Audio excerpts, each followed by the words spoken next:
Yo, what is up guys? So I want to showcase off this website called the Yugioh Scope, and I think it's a good little site for some of you guys to get an idea of what is not only necessarily trending in Yu-Gi-Oh, but also what's actually winning in the game. Now I'll leave a link down below in the description box if you guys want to check it out. By the way, this is not a sponsored video, I just think it's a really cool website that I think a lot of us could definitely be using. So first off, what is it? Basically, they're getting crawled data from Dueling Book, and basically they're going to be able to show you guys like what's winning and, you know, who's playing what, like what are the most popular cards in the game, what is the win percentage, what is the win-loss ratio, and there's also a win-loss difference that you guys can check out as well. So I also wanted to use this video to give you guys like the top 50 cards right now in the TCG. We're going to do two different top 50s and we'll go through them relatively quick, but it's more so I just want to show you guys the site and like what you can do with the site to kind of utilize it to whatever you want to build.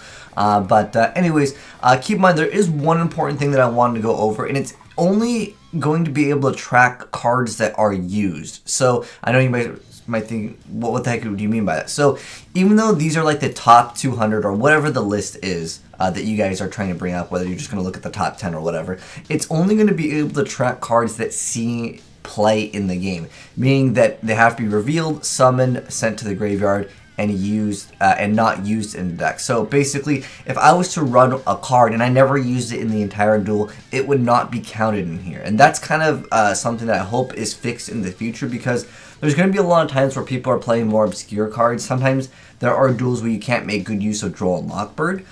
It's just not a time where you can really utilize it, so you just kind of hold it in your hand and you might get OTK'd. Or if you have a certain card that has a condition that needs to be met and it's not going to be able to, again, see any play in the game, then it won't be able to be applied. So let's go ahead and check it out. And I think it's, like I said, it's a really cool website. So first thing I want to go over are the top 50 played cards, as well as the top 50 best cards as far as winning games in ranked. Oh, by the way, this is only counting ranked TCG matches. So those are, I would say, the most competitive players. Definitely tend to stick around, obviously, ranked and TCG, and also match to an extent. Sometimes there are people that prefer singles, but I would hope in the future they actually make a different list. That would be something, because they actually did ask for feedback on the site.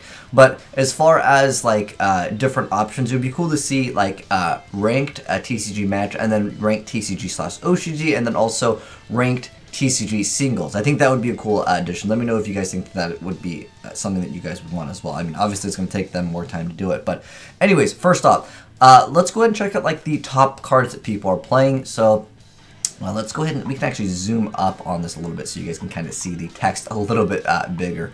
Anyways, most popular cards right now: Pot of Desires, Ash Blossom. This is in the exact order, and this again, guys, is play count. So we have Ash Blossom, we got Terraforming, we got Ghost Ogre. That's actually something that kind of surprised me. I didn't know that it was the 4th most played card right now in the TCG and ranked. And then Duality. That's actually a big surprise to me over here. And wait, hold on. This is numbers. Hold on. Let's go to play count again. Yeah, Pot of Duality. I mean, it's there in the number. That's kind of crazy, and it actually has a pretty high win percentage too, 57%. And then Foolish is also up there pretty high. That's in a lot of different decks. I thought, you know what I thought would have been number 1, guys? I honestly thought number 1 card that sees play would have been Monster Reborn. Like if you're that, and like probably Ash as number 2. I would have assumed that. But anyways, we got Soul Strike at 9, Card Demise, Heavy Metal Foes, Electromite, Brilliant Fusion, True Draco Heritage, Effect Failure, Fairy Tale Snow, Astrograph Sorcerer, Supreme King Dragon, Darkroom, Raigeki at 18. Then we have Masterpiece, the True Draco Slaying King, Disciples of the True Draco Phoenix, Twin Twisters, Solemn Judgment. That's actually a pretty big surprise. I wouldn't expect that. But one thing I wanted to mention is also checking out the like win rate percentage. So Solemn Judgment actually has a negative win rate, because if you're at 1, that means it's a neutral. So basically anything on the far right column here, that would actually have a negative win rate. So like I said, it starts off at 1, and obviously if it's at 0.95, it is a small like you know, loss as far as you know, like the win percentage. But that actually is surprising that it's still seeing that much play. Scapegoat. Then we have Anti-Spell Fragrance at number 24.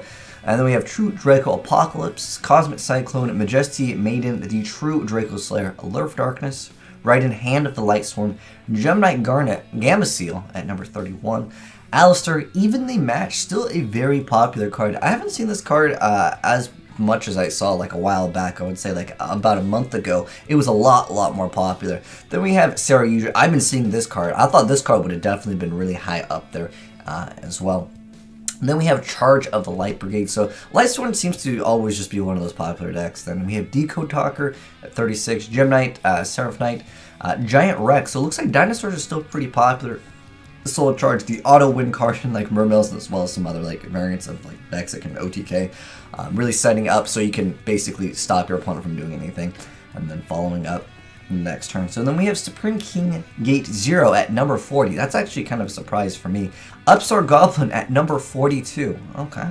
And then we have Chronograph Sorcerer, and then Predaplant Ophrys Scorpio. That's actually pretty low. I actually expected that to be a little higher. Then we have Trick Clown at 45, Purple Poison Magician, Invocation, Black Fang Magician. That's very interesting as well. Soul Eating Oviraptor over here at 49, and Imano Awato here at number 50. Then we see like some, oh, there's like a wolf. Okay, it's pretty interesting. So like I said, I just want to kind of go over like the top 50 for this video, and we'll talk a little bit more about other things as well. So now that you guys have seen like the top 50 of, you know, what are the most popular cards, this is actually really good because not only can you see obviously what people are playing, but that can kind of help perhaps determine what you want to actually side deck or even main deck to combat some of these cards. Like I said, there are some things that I was surprised about. Let me know if you guys felt like you were surprised by anything. Like, I really didn't expect Pot of Duality to be the number 5 top played card. Again, this is considering in the rank section of the game, the competitive section of Dueling Book. But also, let's go ahead and check out the win percentage. Oh, this is the lowest. Blue Eyes White Dragon has the lowest win percentage right now. Okay, with a 37% win ratio. I feel like it's more of a deck that a lot of, I would say, younger audiences or maybe kind of noobs in a sense to Dueling Book, when they jump in, they just want to play Blue Eyes. It's one of those fan favorite cards, but we're not going over the worst cards. We want to go over the cards with the highest win rate. Now that we're going to be checking that out. So the numbers aren't going to be matching up here. You'll see it says 25, but we're talking about the highest win rate right now. That's what we want to go over. So anyways, True Draco Apocalypse actually has the highest win rate, as well as Masterpiece, the True Draco Slanking. That card is still a huge threat for a lot of people to deal with. And then Supreme King Dragon Starving Venom, and then we have the Mech Knight Indigo Eclipse, and Oddities Vortex Dragon. That was kind of interesting. I didn't expect it to be that high. Then the Zephyra Metaltron. That's a surprise to me. Also, the World Chalice. This can definitely be summed up to obviously having no Max C in the TCG. This is actually a pretty big deal. So that's no surprise there that it's gotten a lot more popular. Plus, obviously, competitively in like, you know, larger scale tournaments. We're not talking about Dueling Book here. They are definitely getting a lot of hype. Anyways, then we have True Draco Heritage, the Disciples of the True Draco Phoenix, Odd Eyes Absolute Dragon, Majesty Maiden, the True Draco Caster over here, and then Trickstars over here, still a little bit popular. We see a Lily Bell over here. Then we have the actually, I'm not sure how we're gonna get over 50 here because since it's not numbered, it's gonna be difficult to know once we hit 50. But we'll get into a bunch of them. Anyways, Mech Knight, Red Moon, Imperial Order. I was actually surprised. What is this, like top 1, 2, 3, 6, 7, 8, 9, 10? Like top 15-ish. Top 20 card, Imperial Order, still very popular.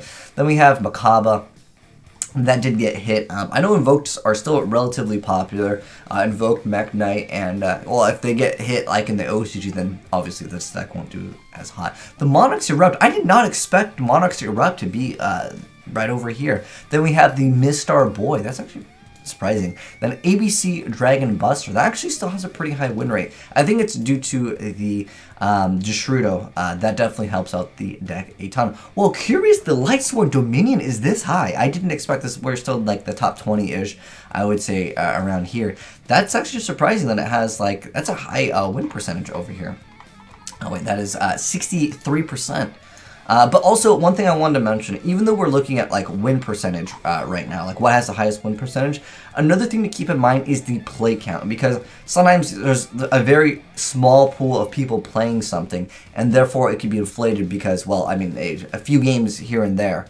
I mean, obviously there's hundreds here, but I'm just saying, for some cards, we'll see if we get any examples of those, which would be more obscure. Like, for example, if we saw like a Gladiator Beast card, you'd be like, what the heck, right? But again, it might have a high win percentage due to a low play rate, but a high win rate. Like, the guy got lucky a couple times, all right? Maybe it happened. But yeah, that's something to keep in mind as well. But totally awesome. I have seen Paleos go back and left over here. You can also see it, Blackfang Magician, Cyframe, Lord, Omega, still pretty popular, Borlo Dragon. See a few Trickstar cards over here, and then Duelist Alliance. Then we have Decode Talker. Again, that's a pretty high win rate, I guess. I mean, more likely when you're going for that, you're going to be going for a big play to make it game anyways. Eater of Millions. Wow, I believe we're around like top 50-ish around here. I was surprised by that. Was anyone else surprised? Eater of Millions actually has that high of a win rate. But again, guys, one thing to keep in mind is it's waiting for the card to see play. So if someone has it and they lose in their deck and they never used it, never sent it to the graveyard, nothing happened with the card, like it was in the hand the whole game, or the deck the whole game, then at that point, Eater of Millions wouldn't necessarily be seeing play. So unfortunately, that cannot be tracked, and I feel like this number of this card could kind of, in a sense, be inflated. So keep that in mind, because some cards, when you're activating them, that would be game, right? For example, Exodia, more than likely you're not going to do anything with those Exodia parts until you either A, go for game, or if you're playing some type of deck that sends Exodia parts to the graveyard, right? So Exodia could be one of those decks that would technically have like a high win rate, because every time it's seeing play, someone's going to be summoning it on the field, if that makes sense, because that's how people show I have Exodia majority of the time. Or you can reveal one card individually, but more likely if you're playing Dueling Book, you're just going to summon all the pieces and you're going to say game.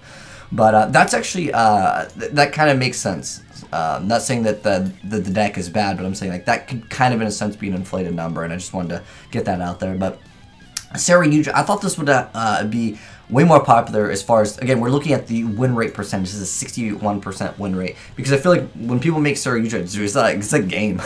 And then we got the Firewall Dragon, Chronograph, Dupe Frog, Link Spider. Tornado Dragon actually has a 60% win rate. Okay.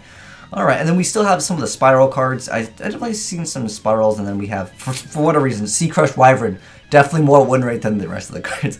Again, looks like Burning Abyss is still over here. I think we're running into like the top 100-ish area. So, like I said, I want to kind of keep the video a little bit short here, even though we're going into like 10-minute mark over here. But just for the funsies, I want to see what are the lowest. Maybe we could make a separate video for this, but I'm just kind of curious. So like I said, like it's like all Blue Eyes stuff. Again, guys, it's just because it's a fan favorite, and a lot of like either noobs or people that just care about running Blue Eyes. I don't know why Blue Eyes and Dark Magician, they're always popular. They don't have like the high win rate, but I mean, look at that win percentage, dude. Not so good indeed. But anyways, yeah, guys, that is Yu-Gi-Oh! Scope. Pretty cool website. Let me know, guys, if you like me doing these types of videos, and I could maybe update you guys every like once a month or something. We'll talk about like what are the best cards as far as what are people playing and what's actually winning, because I think those are the most important stats. I don't think people actually want to see like the losses, but for the sake of low-rated duelists, maybe we can do that just for funsies. But anyways, like I said, let me know, guys, if you guys want me to do more of these videos talking about, like, you know, what's popping. Obviously, these are hard stats, so it's not like it's subjective content anyways. But anyways, hope you guys enjoyed the video. If you did, drop a like on it. And if you're new to the channel, hit the subscribe button to be updated on more popular and the best Yu-Gi-Oh cards and what people are playing. So you can get your side decks and maybe even your main deck ready to win.